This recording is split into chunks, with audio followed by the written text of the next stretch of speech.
வாழ்க வளமுடன். கம்மங்குடி டிவி நேயர்கள் அனைவருக்கும் நல்வாழ்த்துக்கள்.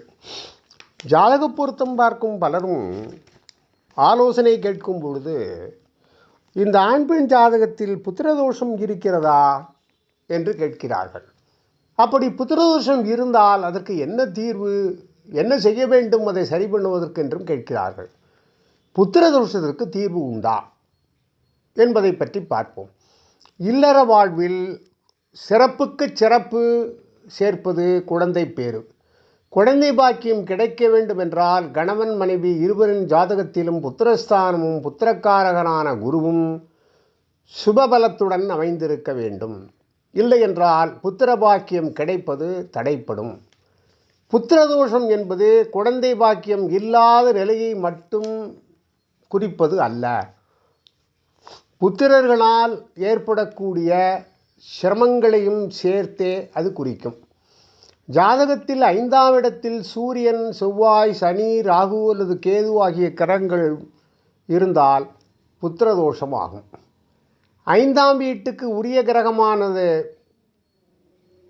பாவகிரகங்களுடன் சேர்ந்தாலும், பாவகிரகங்களின் பார்வையை பெற்றிருந்தாலும், 3, 6, 8, 12 ஆகிய இடங்களில் மறைவு பெற்றிருந்தாலும் புத்திரதோஷம் உண்டாகும். தம்பதியரின் ஜனன காலத்தில் ஒருவருக்கு புத்திரஸ்தானம் பாதிக்கப்பட்டு மற்றவருக்கு புத்திரஸ்தானம் வலுப்பெற்றிருந்தால் அவர்களுக்கு பெண் குழந்தை பிறப்பதற்கு வாய்ப்பு இருக்கிறது.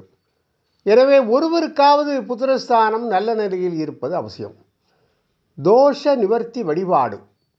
இது புத்திர தோஷத்தை நிவர்த்தி செய்ய அதற்கு ஒரு தலம், பிரசித்தி பெற்றும் தலம் இருக்கிறது. ராமேஸ்வரத்துக்கு சென்று கடலில் 21 முறை மூழ்கி எழுந்து தீர்த்தமாட வேண்டும்.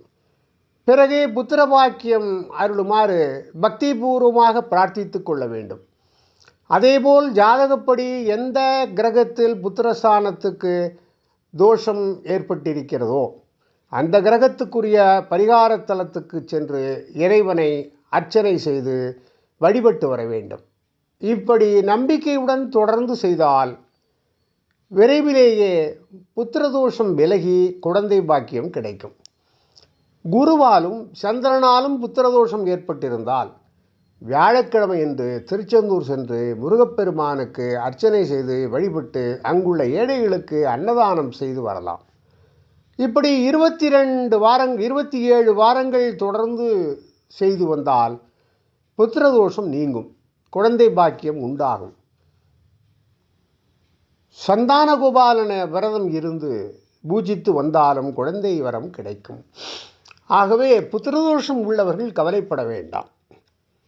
இந்த பரிகார பூஜையையும் இந்த வழிபாட்டையும் செய்து நீங்களும் குழந்தை பேறு பெற்று நலமாக வாழ்வீர்களாக. வாழ்க வளமுடன். ஓம் நமச்சிவாய.